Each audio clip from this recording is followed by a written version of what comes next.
নমস্কার বন্ধুরা, সুবচনের সাহিত্য সভায় আপনাদের স্বাগত জানাই।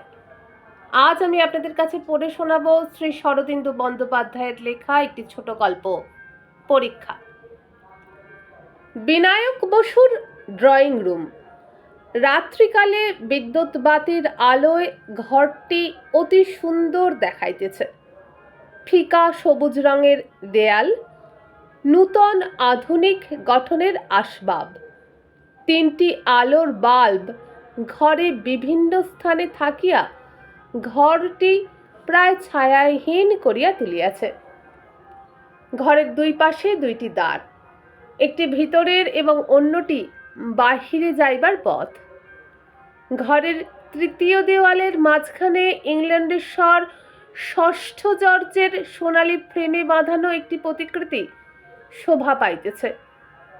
বিনায়ক বসু ডিনার শেষ করিয়া ড্রয়িং রুমে আসিয়া বসিয়াছে এবং একটি কৌচে প্রায় চিত হইয়া শুইয়া একখানি ইংরাজি উপন্যাস পড়িতেছে। তাহার পরিধানে ঢিলা পায়জামা ও পাঞ্জাবির উপর একটি সিল্কের ড্রেসিং গাউন। বিনায়কের বয়স 30-এর নিচেই। সে এখনো অবিবাহিত। তাহাকে সুপুরুষ বলা চলে। গৌরবর্ণ দীর্ঘ দেহ, মাথায় ছোট করিয়া ছাঁটা কোঁকড়া চুল, মুখের লালিত্যের সঙ্গে এমন একটা পরিমার্জিত হট্টকারিতার ভাব মিশ্রিত আছে যে তাহাকে চালিয়াত বলিয়া মনে হয় এবং তাহার নৈতিক চরিত্র সম্বন্ধেও খটকা লাগে। উপরন্তু সে তরুণীদের সঙ্গে অত্যন্ত ঘনিষ্ঠভাবে মিশিতে পারে। তরুণীরাও কেন জানি না তাহার প্রতি একটু বেশি মাত্রায় আকৃষ্ট হন। এই সব কারণে শহরে তাহার কিছু বদনাম রটিয়াছে। বিনায়ক সরকারি ইঞ্জিনিয়ার। মাস দুই পূর্বে সে পশ্চিমবঙ্গের এই সমৃদ্ধ শহরে বদলি হইয়া আসিয়াছে এবং স্থানীয় অভিজাত সমাজে তরুণী মহলে বিশেষ চাঞ্চল্য সৃষ্টি করিয়াছে। নিবিষ্ট মনে বই পড়িতে পড়িতে বিনায়ক অন্যমনস্কভাবে চোখ তুলিতেছিল এবং ঈষৎ ভ্রুকুটি করিয়া শূন্যে তাকাইতেছিল, যেন তাহার মনের মধ্যে অন্য কোনো চিন্তা ঘোরাঘুরি করিতেছে। একবার সে বই রাখিয়া উঠিল। ঘরের কোণে একটি ক্ষুদ্র আলমারি ছিল। তাহার ভিতর হইতে বোতল ও পেগ বাহির করিয়া পেগ পূর্ণ করিয়া লইয়া আবার আসিয়া বসিল। বই পড়িতে পড়িতে মাঝে মাঝে পেগে চুমুক দিতে লাগিল। বাহিরের দরজা দিয়া একটি উর্দি পরা ফিটফাট খানসামা প্রবেশ করিল। তাহার হাতে জার্মান সিলভারের রেকাবের উপর একখানি চিঠি। খানসামা নিঃশব্দে প্রভুর সম্মুখে রেকাব ধরিল। বিনায়ক চিঠি তুলিয়া লইয়া খাম ছিঁড়িয়া পড়িল। তাহার ভ্রু একটু উঠিল। সে একবার ঘড়ির দিকে তাকাইল। পাশের টেবিলে বুদবুদের ন্যায় কাঁচে ঢাকা সুন্দর একটি টাইম পিস। তাহাতে 10:25 হইয়াছে। বিনায়ক চিঠিখানি ড্রেসিং গাউনের পকেটে রাখিল। পেগ তুলিয়া লইয়া খানসামার দিকে না তাকাইয়াই বলিল, তুমি এখন যেতে পারো, তোমাকে আর দরকার হবে না। হ্যাঁ, সদর দরজা বন্ধ করার দরকার নেই। খানসামা জি বলিয়া প্রস্থান করিল। বিনায়ক পেগে একটি ক্ষুদ্র চুমুক দিয়া রাখিয়া দিল। একটি জয়পুরী কৌটার মধ্য হইতে সিগারেট লইয়া ধরাইয়া ঘরময় পায়চারি করিতে লাগিল। তারপর ঘরের মাঝখানে দাঁড়াইয়া পকেট হইতে চিঠি বাহির করিয়া অনুচ্চ কণ্ঠে পড়িল, বিনায়ক বাবু, আপনার সঙ্গে আমার জরুরি কথা আছে। আজ রাত্রি 10:30টার সময় আমি আসব। সে সময় যেন কেউ না থাকে। ইতি মনিকা নন্দী। বিনায়কের মুখ দেখিয়া তাহার মনের ভাব কিছুই বোঝা গেল না। সে চিঠি মুড়িয়া পকেটে রাখিল। তারপর সিগারেটে একটা টান দিয়া অ্যাস্ট্রেতে ফেলিয়া পেগ তুলিয়া লইল। পেগ ঠোঁটের কাছে তুলিয়াছে এমন সময় বহির্দ্বারের ওপার হইতে স্ত্রীকণ্ঠের আওয়াজ আসিল, বিনায়কবাবু, আসতে পারি? বিনায়ক ক্ষণেক দ্বারের পানে চাহিয়া রহিল, তারপর পেগ নামাইয়া রাখিয়া হাস্যমুখে অগ্রসর হইয়া গেল। বিনায়ক বলিল, এসো মনিকা। মনিকা ঘরে প্রবেশ করিল। তাহার আবির্ভাবে ঘর যেন ঝলমল করিয়া উঠিল। মনিকা শুধু সুন্দরী নয়, তাহার মুখে, চোখে বুদ্ধি ও চিত্তবলের এমন একটি প্রভা আছে যে তাহা তাহার দৈহিক সৌন্দর্যকে আরও ভাস্বর করিয়া তুলিয়াছে। মনিকার বয়স 20 বছর। তাহার কবরীতে জুথি ফুলের মালা, পরিধানে চাঁপা রঙের একটি সূক্ষ্ম বেনারসি শাড়ি, কর্ণে কণ্ঠে মণিবন্ধে মুক্তার লঘু অলঙ্কার। উচ্ছল যৌবনের ছটা বিচ্ছুরিত করিয়া সে যখন বিনায়কের সম্মুখে আসিয়া দাঁড়াইল, তখন মনে হইল সেকালের রাজকন্যারা বুঝি এমনিভাবেই চোখ ধাঁধাইয়া স্বয়ংবর সভায় আবির্ভূতা হইতেন। মনিকার অধরে একটু হাসি লাগিয়ে আছে। বিরাগ ও অনুরাগ অবিশ্লেষ্যভাবে মিশিয়া গেলে বোধ করি মেয়েদের মুখে এইরূপ হাসি দেখা যায়। মনিকা বলিল, আমার চিঠি পেয়েছিলেন? বিনায়ক পকেট হইতে চিঠি বাহির করিয়া ধরিল। মনিকাকে দেখিয়া তাহার বুক যে গুরু গুরু করিতেছে, তাহা তাহার মুখ দেখিয়া বোঝা গেল না। বিনায়ক এইবার বলিল, সেকালের পণ্ডিতগুলো ঠিক ধরেছিল, স্ত্রী জাতির চরিত্র আর পুরুষের ভাগ্য কখন কি ঘটবে বলা যায় না। আমার ভাগ্য যে হঠাৎ এত সুপ্রসন্ন হয়ে উঠবে তা 10:25 আগে জানতে পারিনি। তাই সামাজিক ভদ্রবেশ পড়বার সময় পেলুম না। মনিকা এই ত্রুটি স্বীকারের কোনো উত্তর না দিয়া চিঠিখানি লইয়া নিজের ব্লাউজের মধ্যে রাখিল। বলিল, এইটার আর বোধ হয় আপনার দরকার নেই। বিনায়ক মুখ টিপিয়া হাসিয়া বলিল, না, তাছাড়া তোমার চিঠি আমার কাছে না থাকাই ভালো। সাবধানের মার নেই। কিন্তু যাক, তোমার সম্বর্ধনা করা হয়নি। এসো, বসো। মনিকাকে সোফায় বসাইয়া সিগারেটের জয়পুরি বাক্সটা তাহার সম্মুখে খুলিয়া ধরিয়া বিনায়ক বলিল, নাও। মনিকা একবার বাক্সের দিকে তাকাইল, একবার বিনায়কের মুখের পানে তাকাইল, তারপর শান্ত কণ্ঠে বলিল, আমি সিগারেট খাই না। আপনার পরিচিতা মহিলারা বুঝি সকলেই সিগারেট খান? বিনয় কহিল, সকলেই নয়, তবে কয়েকজন আছেন যারা একটানে একটা আস্ত সিগারেট পুড়িয়ে ছাই করে দিতে পারেন। কিন্তু তুমি যখন ধূমপান করো না, তখন অন্য পানীয়ের ব্যবস্থা করি।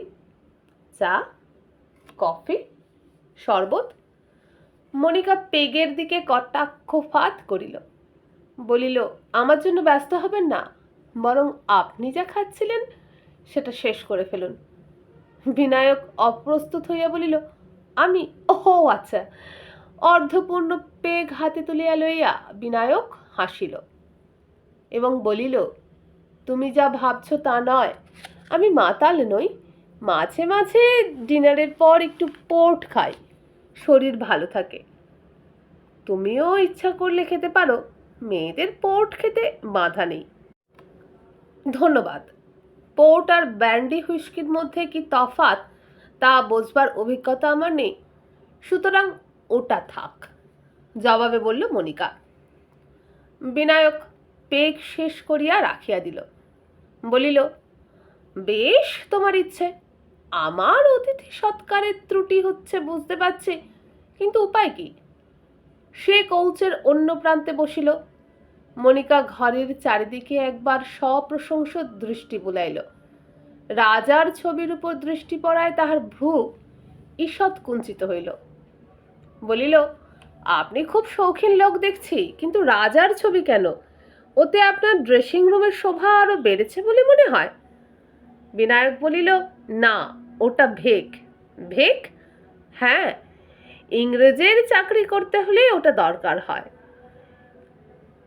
ঈষৎ তীক্ষ্ণ কণ্ঠে মনিকা বলিল, আমার বাবাও ইংরেজির চাকরি করেন, এ জেলার দণ্ডমুণ্ডের কর্তা তিনি, কিন্তু তিনি তো ঘরে রাজার ছবি রাখেন না। তবে কার ছবি রাখেন? কারুর নয়, বাবার ঘরে কোনো ছবিই নেই। আমার ঘরে কিন্তু অন্য ছবি আছে। চারিদিকে চাহিয়া দেখিয়া মনিকা জিজ্ঞেস করিল, কই, কোথায়? দেখছি না তো। বিনায়ক বলিল, আমার সঙ্গে এসো, দেখাচ্ছি। সে উঠিয়া রাজার ছবির দিকে গেল। মনিকাও তাহার অনুবর্তিনী হইল। বিনায়ক ছবির ফ্রেমের উপর হইতে একটা বোতাম টিপিতেই রাজার ছবি উল্টাইয়া গিয়া তাহার স্থানে মহাত্মা গান্ধীর ছবি দেখা দিল। মনিকা কিছুক্ষণ বিস্ময়ে নির্বাক হইয়া তাকাইয়া রহিল, তারপর একটু অপ্রতিভভাবে হাসিল। মনিকা বলিল, ভুলে গেছিলুম আপনি ইঞ্জিনিয়ার, বেশ কল বানিয়েছেন। ফিরিয়া গিয়া কৌচে বসিল। কিন্তু এতে একটা কথা প্রমাণ হলো। কি প্রমাণ হলো? প্রমাণ হলো যে আপনার ভেতরে এক, বাইরে আর। আপনি সাদা লোক নন। বিনায়ক হাসিয়া বলিল, এতে আশ্চর্য হবার কি আছে? পৃথিবীতে সাদা লোক কটা পাওয়া যায়? তুমি আজ যেভাবে আমার সঙ্গে দেখা করতে এসেছো, তার মধ্যেও তো লুকোচুরি আছে। মনিকার মুখ একটু লাল হইল। সে তীক্ষ্ণ দৃষ্টিতে বিনায়কের মুখের পানে চাহিয়া বলিল, লুকোচুরির কিছু নেই। আমি আপনাকে কয়েকটা কথা জিজ্ঞাসা করতে এসেছি। বেশ তো, সেই জন্য এই রাত্রে একলা আসার দরকার ছিল কি?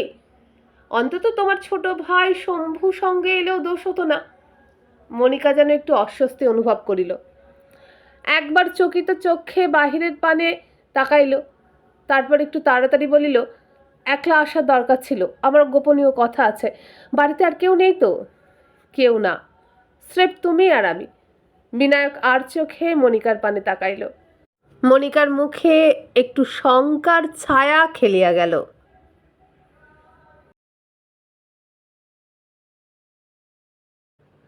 তারপরেই সে সোজা হইয়া বসিল। তাহার চক্ষু প্রচ্ছন্ন উত্তেজনায় প্রখর হইয়া উঠিল। বিনায়ক তাহা লক্ষ্য না করিয়া বাক্স হইতে সিগারেট লইতে লইতে প্রশ্ন করিল, আপত্তি নেই তো? খেতে পারি? মনিকা স্বচ্ছন্দে। সিগারেট ধরাইয়া বিনায়ক কৌচের পাশে বসিল।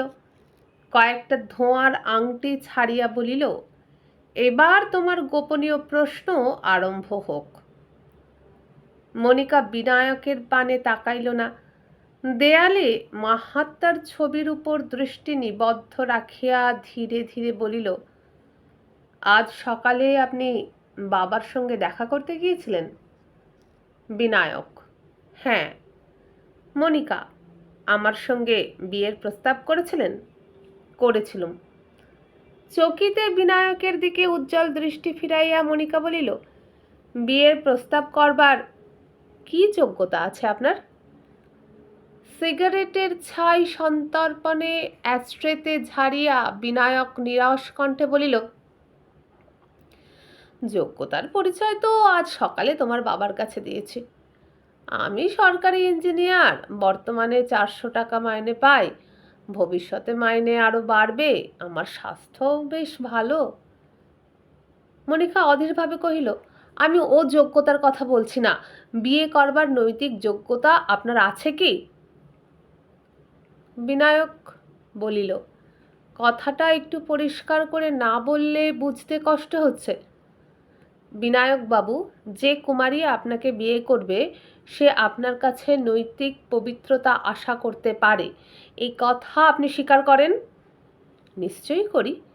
শুধু তাই নয়, আমি বিশ্বাস করি যে পুরুষের নৈতিক পবিত্রতা না থাকলে তার বিয়ে করা উচিত নয়।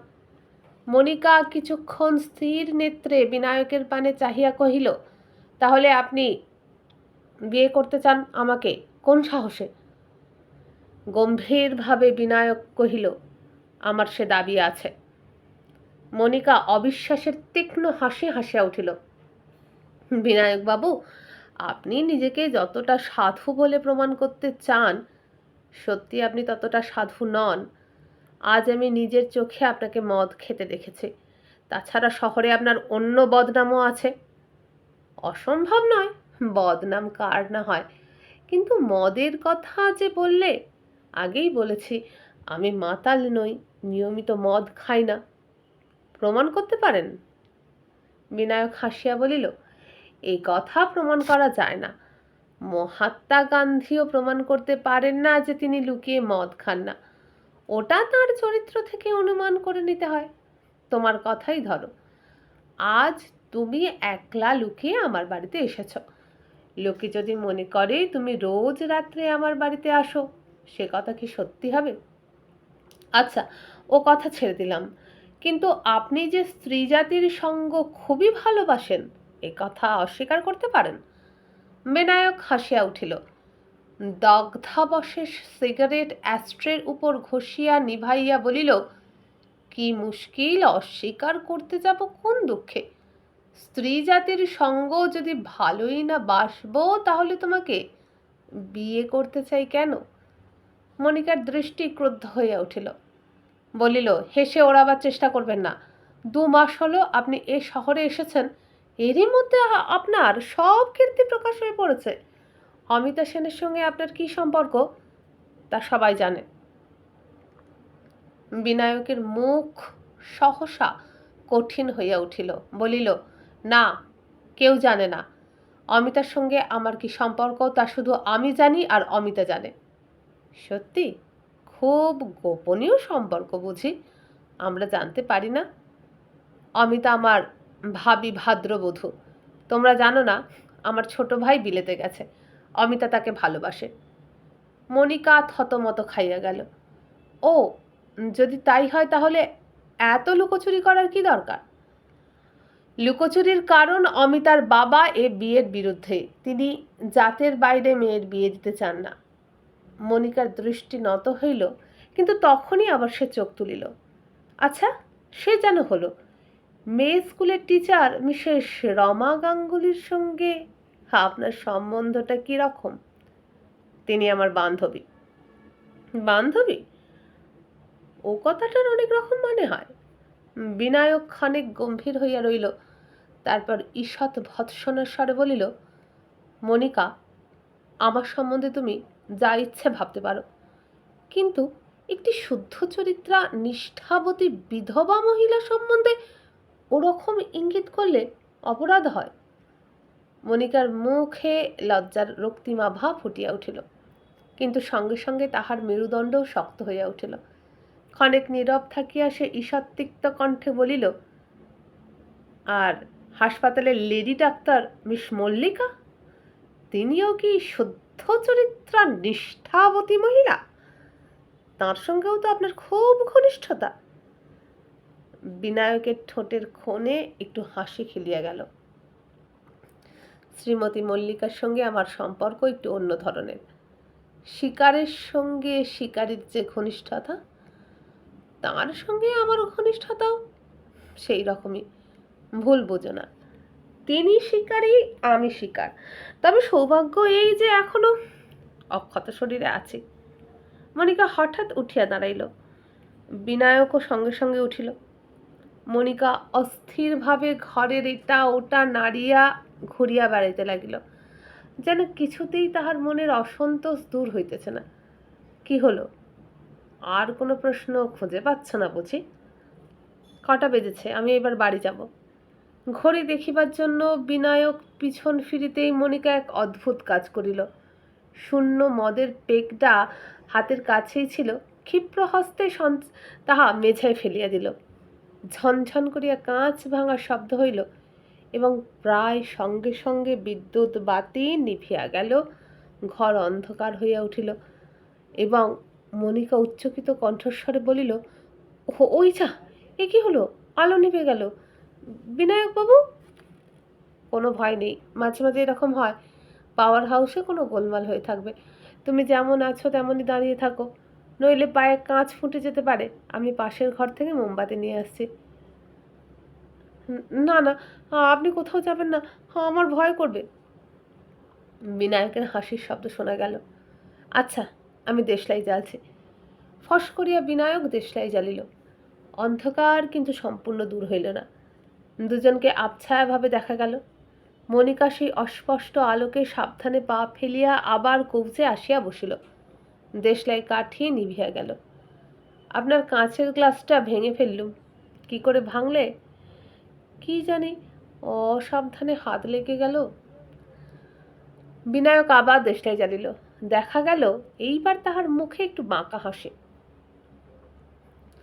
মদের গ্লাস ভাঙার মধ্যে হয়তো কোনো নিয়তির ইঙ্গিত নিহিত আছে। তা জানি না। আপনি অত দূরে রইলেন কেন? কাছে আসুন না, ভয় করছে যে।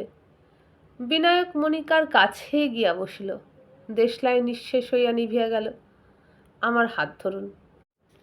হাত ধরলে দেশলাই জ্বালব কি করে? দেশলাই জ্বালতে হবে না।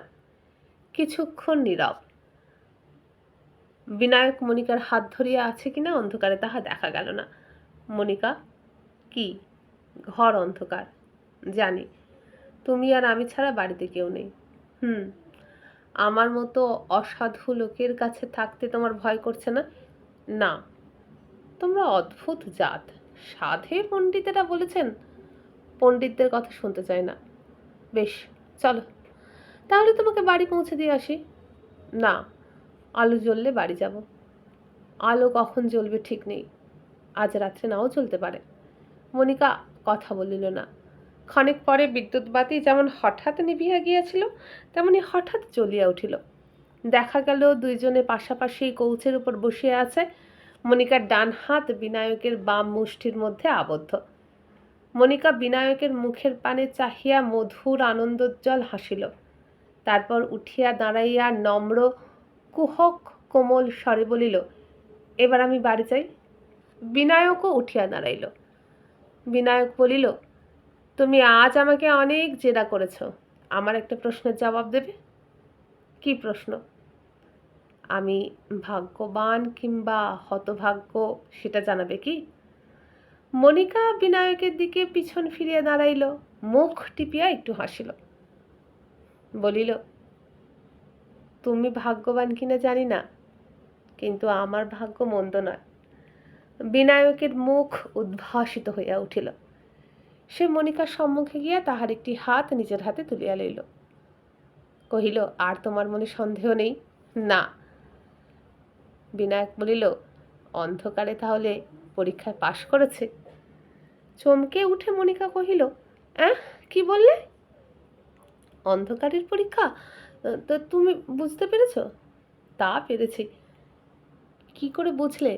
খুব সহজে। তুমি যখন হাত দিয়ে গ্লাসটা ফেলে দিলে তখন আমি ঘড়ির দিকে তাকিয়েছিলাম। ঘড়ির কাছে সবই দেখতে পেলাম। তারপরে আলো নিভে গেল। বুঝতে দেরি হলো না যে গ্লাস ভাঙার শব্দটা সংকেত। তোমার যে সহচরটি বাইরে দাঁড়িয়ে আছেন তিনি বারান্দায় মেন সুইচটা অফ করে দিয়েছেন। সহচরটি বোধহয় শম্ভু, না? মনিকা নীরব বিস্ময়ে ঘাড় নাড়িল। এরপরে তোমার এই রাত্রিরে আমার সঙ্গে দেখা করতে আসার প্ল্যানটা পরিষ্কার হয়ে গেল। অন্ধকারে আমি কোনো অসভ্যতা করি কি না তাই পরীক্ষা করতে চাও।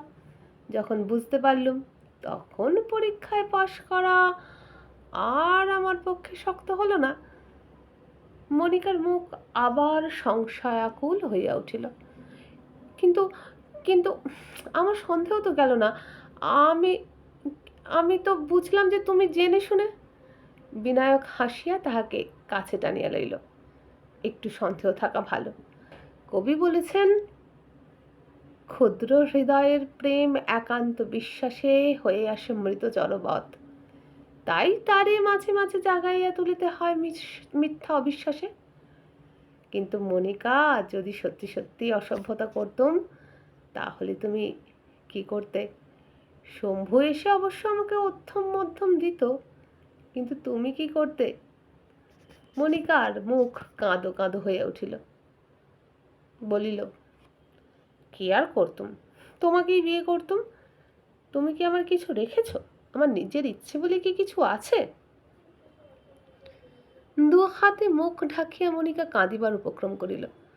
স্নেহে আনন্দে বিনায়কের মুখ কোমল হইয়া উঠিল।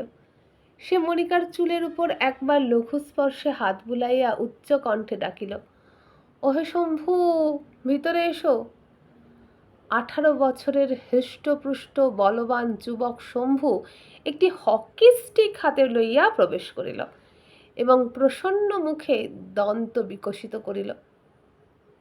বিনায়ক কহিল, শম্ভু, তোমার বোনকে শিগগির বাড়ি নিয়ে যাও, আর বেশি দেরি করলে আমার বদনাম রটে যাবে। বন্ধুরা, এখানেই শেষ হয়ে গেল আজকের গল্প, শ্রী শরদিন্দু বন্দ্যোপাধ্যায়ের পরীক্ষা। কেমন লাগলো? ভালো লাগলে চ্যানেলটিকে অবশ্যই সাবস্ক্রাইব করুন, আর ভিডিওটিকে বন্ধুদের সঙ্গে বেশি বেশি করে শেয়ার করুন। এরকম যদি আরও গল্প শুনতে চান তাহলে এই ভিডিওটার নিচে যে বার রয়েছে সেখানে ক্লিক করলেই খুলে যাবে চ্যানেলের হোম পেজে গেলে পাবেন প্লেলিস্ট। সেখানে আজ পর্যন্ত নানা স্বাদের গল্প আমি থরে থরে আপলোড করে রেখেছি আপনাদেরই জন্য। যতক্ষণ না নতুন গল্প আনি সেগুলো শুনুন। আর আজকে আমি বিদায় নিই। নমস্কার।